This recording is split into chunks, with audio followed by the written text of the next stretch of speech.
Баршаңызға қайырлы күн достар, менің каналыма қош келдіңіздер. Бүгін біз осындай күннің ыстығында дарбыздан дайындалатын сок жасайтын боламыз. Алдымен жуып тазаланған дарбызымызды осылай тілікке бөліп алып, және оны осылай бөліктерге бөліп аламыз.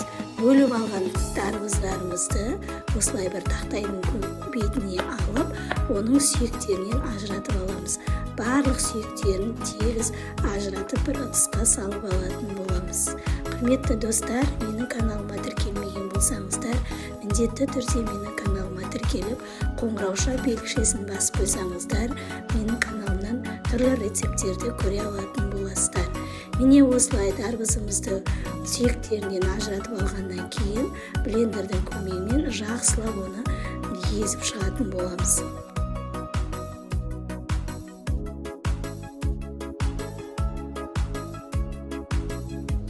Міне бізде осындай дарбыздың сөлі бөлініп шығады. Енді оны арнайы ыдысымызға ситоның көмегімен тағы да бір мәрте жақсылап оның суын бөліп алатын боламыз.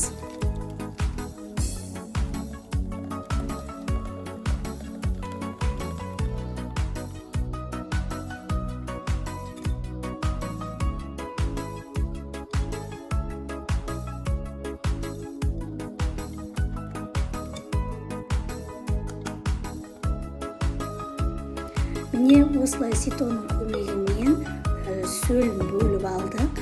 Ендігі кезекте бізге жарты лимон қажет болады. Осындай лимонымызды екіге бөліп, оны жақсылап сығып, оның сөлін алатын боламыз.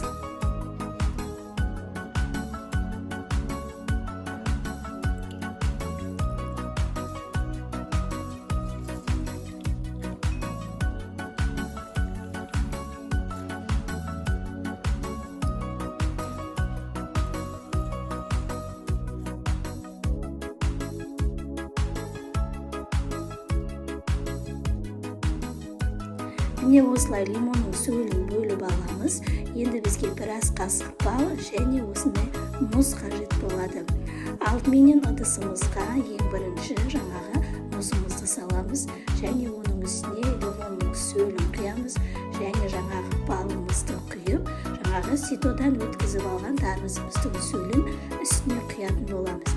Және оның үстіне қалауларыңызша, егер газдалған сумен жасасаңыздар да болады, немесе жай салқын сумен жасасаңыздар да болады.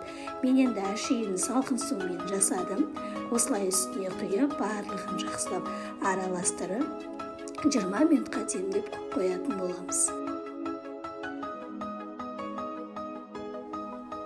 Міне достар, сонымен біздің дарбыздан жасалған лимонадымыз немесе дарбыздан жасалған согымыз дайын болды. Сіздер де үй жағдайында күннің осындай аптап ыстығында осылай жасап балаларыңызға берсеңіздер болады. Баршаңызға ас болсын, дәмі өте керемет болып шығады. Және комментарий бөліміне өз пікірлеріңізді қалдырып, достарыңызбен бөлісуді ұмытпаңыздар.